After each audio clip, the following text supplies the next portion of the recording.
The smartest person in the room is rarely the one talking. While everyone else is racing to fill the silence, they're doing something almost nobody notices, choosing exactly when a word is worth more than 100 of them. This isn't shyness. It isn't fear. It's a pattern psychologists have been documenting for years. And once you see it, you can't unsee it. Here's the part that surprises most people. Staying quiet isn't the absence of a response. It's a response, a calculated one. Highly intelligent people tend to process information differently before speaking.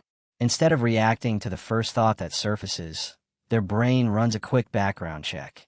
Is this worth saying? Is this the right moment? And does this actually move the conversation forward?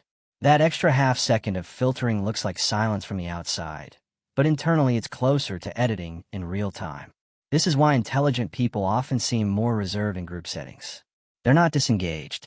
They're running calculations most people skip entirely. Picture a meeting room. 6 stick figures sit around a table. 5 of them are talking over each other, throwing out opinions as fast as they can think them, hands waving, voices overlapping. The 6 figure sits still, arms crossed, head slightly tilted, clearly listening.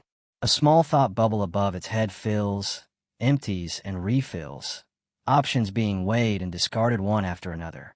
Then, after nearly a full minute of silence, that same figure raises one hand and says a single sentence. The room stops. Every other stick figure turns toward it. That's the pattern in miniature. It's not that the quiet one had nothing to say. It's that everything they said carried more weight, because it wasn't buried under 40 other comments competing for the same attention. This isn't just an observation. It's been measured directly. Psychologist Susan Cain, in her research on introversion and quiet cognitive styles, found that people who process information more slowly and deliberately before speaking tend to produce judgments that are, on average, more accurate and less influenced by social pressure than those who respond immediately. There's also a well-documented effect in group psychology called social loafing combined with information cascades. When people speak quickly and confidently early in a discussion, others tend to anchor to that opinion instead of forming their own.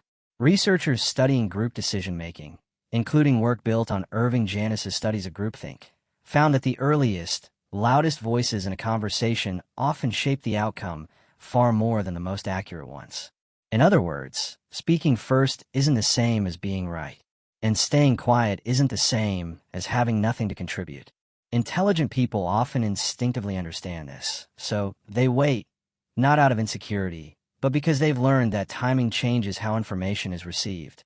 There's a second layer to this. Neuroscientific research on cognitive load shows that verbalizing a thought while still forming it actually reduces the quality of that thought. The brain has to split resources between speaking and thinking. Staying silent for a few extra seconds isn't wasted time. It's the brain finishing a calculation before committing to an output.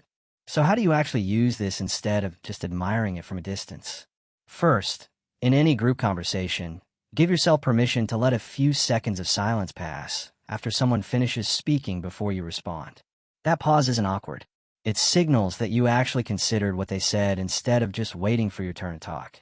Second, notice how often you speak to be heard versus speaking because you have something the conversation genuinely needs. These are not the same thing, and confusing them is the fastest way to dilute your own credibility. Third, when you do decide to speak after staying quiet, make it count. One clear, well-formed sentence will almost always land harder than 3 scattered ones. This isn't about talking less for the sake of it. It's about making sure that when you do talk, people have a reason to actually listen. Silence isn't empty. For a lot of intelligent people, it's where the actual thinking happens, the part nobody sees, right before the part everyone remembers. The next time you're in a room full of people rushing to speak first, notice who isn't. There's usually a reason, and more often than you'd expect, that person ends up being the one whose words actually change the direction of the conversation. If this made you think about a specific moment when staying quiet actually worked in your favor, drop it in the comments. I'd genuinely like to read it. And if you want more videos that break down the psychology behind everyday behavior like this, subscribe because there's a lot more of this coming. See you in the next video.